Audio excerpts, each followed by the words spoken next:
दोस्तों, जब भी मैं कुछ ऐसा बोलता हूँ हिंदुओं के बारे में, तो हिंदुओं को बहुत तकलीफ होती है।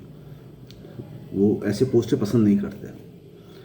लेकिन अपने गिरेबान के अंदर झांक के देखो, जो मैं कहता हूँ तो उससे 1 लाख गुना ज़्यादा हो, मैं उससे उतना कम कहता हूँ। हिंदुओं में नाग की पूजा क्यों होती है? सर्पों की पूजा होती है। सर्प की पूजा होती है क्यों?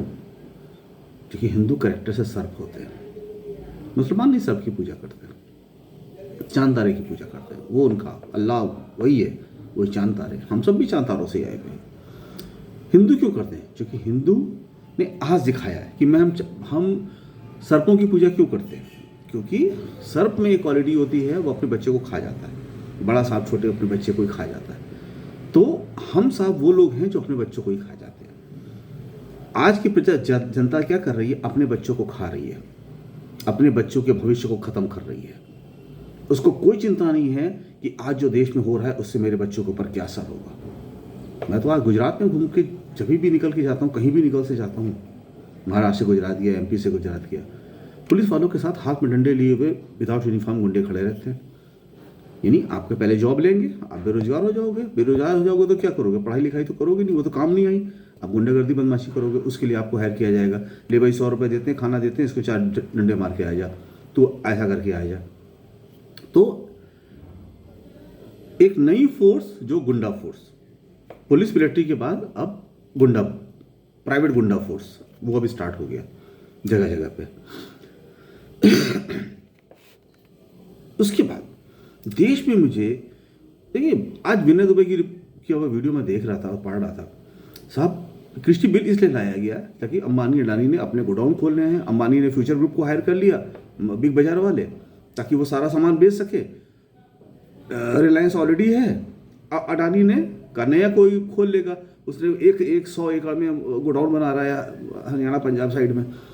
इसलिए बिल लाया गया कि कोई कहीं ना बेच पाए और सबका, अंबानी अडानी सबका खरीद। यानी आपके मुंह से रोटी छीनना। आप खा ही नहीं पाओगे रोटी। कभी आपने सोचा था 50 रुपए किलो आलू मिलेगा, 100 रुपए 80 रुपए किलो टमाटर मिलेगा, 100 रुपए किलो प्याज मिलेगा? सोच सकता था कोई? नहीं। ये तो सबसे सस्ती चीजें थी। तो ये किसने किया? इस सरकार ने। उस सरकार ने जिसने कहा मैं बिचौलियों को खत्म करके सबसे सस्ता करूंगा, उसने ही सबसे पहले बिचौलियों को लाने के लिए कृषियों को, सारे किसानों के गर्दन पे छुरी चला दी। देश चुप। देखिए, करेक्टर, हिंदुस्तानियों को करेक्टर। एक गवर्नमेंट ऑफिसर है, बेईमानी करता है। वो किसके लिए बेईमानी करता है? घर का जो मुखिया इसलिए बेईमानी करता है कि हमारा परिवार अच्छे से चले। तो अगर आप चोरी करके लाए और आपका परिवार खुश, तो इसका मतलब पूरा परिवार चोर।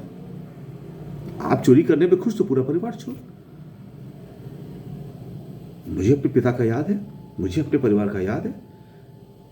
परेशान हो जाओ लेकिन घूस नहीं खाना है, बेईमानी नहीं करनी है, चोरी नहीं करनी है। परिवार दुखी रहा, परेशान रहा, लेकिन बेईमानी नहीं करनी है। तो हर वो शख्स, हर वो नेता का परिवार, हर वो पुलिस का परिवार, हर वो प्राइवेट गवर्नमेंट के आदमी का परिवार जो चोरी करके पैसा कमाता है और उसका परिवार उस चोरी के पैसे से पिज्जा खा के खुश रहता है, तो तुम किस करेक्टर के लोग? आदमी बेईमान था, पैसे सरकार में पैसे कमाता था, लोगों से घूस खाता था। परिवार कौन सा ईमानदार था जो उसकी पैसे से इंजॉय करता? उसको पता है कि मेरे बाप की तनख्वाह तो 85,000 रुपये है, वो 5 लाख रुपए क्यों ला रहा है? घूस खा रहा है। और घूस कहाँ से आती है? घूस आती है क्योंकि आपने गवर्नमेंट की कोई स्कीम नहीं चलाई, उसका पैसा खा लिया। आपने सरकार के पैसे से बेईमानी की। वो पैसा जो जनता के लिए होना चाहिए था, वो पैसा जनता के लिए नहीं हुआ, आपने उस पैसे को यूज़ किया, ये बेईमानी हुई। तो साहब, अगर सारे लोग इस बात से खुश है कि मेरा बाप चोरी कर रहा है, तो तुम सभी चोर हुए ना। तो मैं जो कह रहा हूं, तुम लोग चोरों की पूरी ये कौम चोरों की है, तो क्या गलत कह रहा हूं मैं? क्या गलत कह रहा हूं इसमें? मुझे बताओ ना। मुझे एक भी वो परिवार बता दे जिसने बोला हो कि खबरदार घूस मत देना, हम लोग जो रोटी खा के रहेंगे, ईमानदारी से रहेंगे, तुम घूस मत खाना। जो तुम्हारी तनख्वाह 30-40 हज़ार रुपए है, उस 40,000 से भी हम घर का खर्चा चलाएंगे, चोरी मत करना। ईश्वर मेरे साथ है। ईश्वर चोरों के साथ नहीं रहता है, ईमानदारों के साथ रहता है। वो मेरे साथ है, तुम चोरी मत करना। एक दिन ऊपर जाना है, अच्छी आत्मा लेके जाएंगे। कितने लोगों ने बोला? IAS, PCS, पुलिस, जो भी है, किसी ने नहीं बोला। जिस दिन अगर पब्लिक होती कि अगर तुम घूसखोरी का पैसा लाओगे हम तुम्हें छोड़ देंगे, जिस दिन पत्नियां ये कहती, उस दिन इस परिवार से, इस देश से करप्शन खत्म हो जाता। वो सारी महिलाएं जो 10,000 20,000 की साड़ियाँ और जेवर पहनती हैं घूस के पैसे से, वो देश की बर्बादी में उतनी ही भागीदार है। वो बच्चे जो 2 लाख रुपए 50 लाख रुपए की बाइक इसलिए लेके घूमते हैं क्योंकि बाप उनका बेईमानी के पैसे कमा के लाते हैं, वो इस देश को बर्बाद करने में बराबर के हक लोग हैं। वो डॉक्टर जो बिना बात के 100 रुपए के ट्रीटमेंट की जगह 5 लाख का तुम्हें बिल बना के दे देता है, ऑपरेशन कर देता है, वो और उसके परिवार उतनी बराबर है। वो इंजीनियर, वो सारे लोग जो चोरी कर रहे हैं, देश से चोरी है ना, ये देश के पैसे से, देश का पैसा जो गरीबों के लिए है। एक चीज बताओ, हमें स्वतंत्र होने की जरूरत क्या थी? अंग्रेज भी तो देश चला ही रहे थे ना, जैसे मुट्ठी भर अंग्रेज देश चला रहे थे। आज अंबानी अडानी और इनके हाथ में पावर चली गई, ओपन है, सरकार खत्म, संविधान खत्म, मीडिया खरीद लिया, जुडिशरी खरीद ली, लोगों को खरीद लिया, हो गया, सारा देश कब्जे में हो गया। आपको न्याय नहीं मिलेगा, पुलिस आपके साथ नहीं है, आप 4 लोगों के हाथ में सारी पावर दे दी, रेलवे बंद है, सारा देश खोल दिया तो रेलवे क्यों बंद है? क्यों नहीं ट्रेनें चल रही हैं?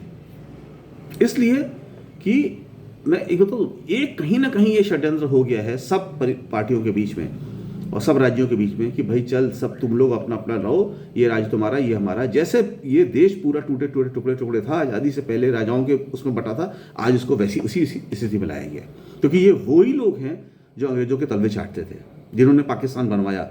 इतना झगड़ा कर करके पाकिस्तान को दिमाग में इतना नफरत वो भरा कि उनको लगने लगा कि हम साथ में रह ही नहीं सकते, अलग कर लो। ये वो लोग थे जिन्होंने जानबूझ के छेड़ के ऐसा करके पाकिस्तान को अलग करवाया और उसका जिम्मा कांग्रेस के ऊपर डाल दिया। ये वही लोग थे और ये वही लोग आज कर रहे हैं। तब तो एक पाकिस्तान बना, आज तो पूरा देश टुकड़े टुकड़े में बढ़ जाएगा। भाई ट्रेनों से क्या होता था? गरीब चलते थे, वो दूसरे राज्यों में आते थे, पैसे कमाते थे। अब ट्रेन बंद कर दूंगा, तुम आओगे कैसे? आ नहीं पाओगे, तो अपने राज्य में ही रहोगे। वहां मान लो तुम्हारे राज्य में जॉब नहीं है तो तुम क्या करोगे? गुंडागर्दी बदमाशी करोगे, तो ऑटोमेटिक फोर्स क्रिएट हो गई नेताओं के लिए, गुंडे बदमाशों की। तुम्हें साइंटिस्ट डॉक्टर नहीं बनाया जा रहा है। साइंटिस्ट डॉक्टर्स की तो फीस इतनी कर दी जाएगी कि कर दी जा रही है कि तुम तो पढ़ ही नहीं सकते, गरीबों के बच्चे पढ़ के अच्छे निकल ही नहीं सकते। इस देश की इतनी बर्बादी के लिए कौन जिम्मेदार है? वो सारे लोग जिम्मेदार हैं जो घर में बैठ के चुपचाप बैठे हुए तमाशा देख रहे हैं और आज भी उनको वोट करते हैं, उनके साथ खड़े हुए हैं जो देश को बर्बाद कर रहे हैं। पूरी देश, पूरी कौम, तुम सर्प की पूजा करते हो, बहुत अच्छा करते हो। सर्प के साथ केकड़े, बिच्छू, इन सब की भी पूजा करना शुरू करो, क्योंकि तुम्हारा कैरेक्टर यही है। तुम्हारा कैरेक्टर अगर भगवान राम की पूजा करने वाले होते ना, तो भगवान राम का कैरेक्टर धारण करके ऐसे हर आदमी जो देश को बर्बाद कर रहा है उसको निकाल के देश से बाहर फेंक दिए होते। नहीं तुम करोगे, तुम आज भी घर में बैठे रहोगे। अरे आज क्यों लोगों को बोलने की जरूरत पड़ी? मुझे आज क्यों बोलने की जरूरत पड़ रही है? तकलीफ हो रही है, क्योंकि मुझे पता है मेरे आने वाला बच्चों का भविष्य खराब हो रहा है, मेरा देश बर्बाद हो रहा है। अरे साहब, ये इतनी मुश्किल से ये देश आजाद होकर आज यहां तक बना, क्योंकि तुम लोग पढ़ते नहीं हो। पढ़ो अपने धर्म ग्रंथों को। राक्षसों का राज्य था, देवताओं ने तुम्हें आगे बचा के राक्षसों का अंत करके तुम्हें ये समाज दिया। तब भी ऐसे ही होता था। जब ब्रिटिश आया तो क्या हुआ? उन्होंने आए, बिजनेसमैनों को खरीद लिया, पैसे दिए, व्यापार में उनको पैसे देने शुरू किए, उनको मजा आया। वाह, हिंदुस्तान में तो मैं कमा ही नहीं पाता था। राजाओं के समय में अंग्रेज आ रहे, इतना मेरा व्यापार बढ़ रहा है, इतना पैसा आ रहा है। सब ने अंग्रेजों को बैठा लिया, उनकी सेनाएं आ गई।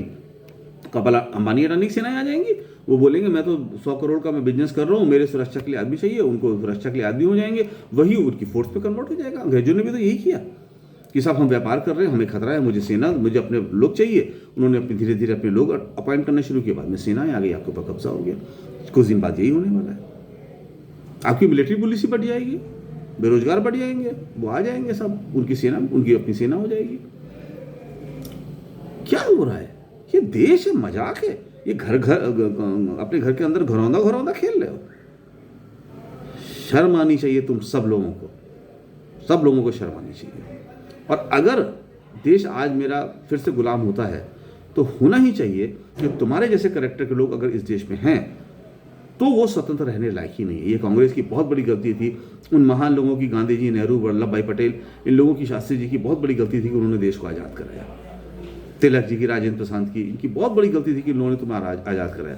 तुम उसी लायक थे जिस लायक अंग्रेजों ने तुम्हें रखा था। Thank you.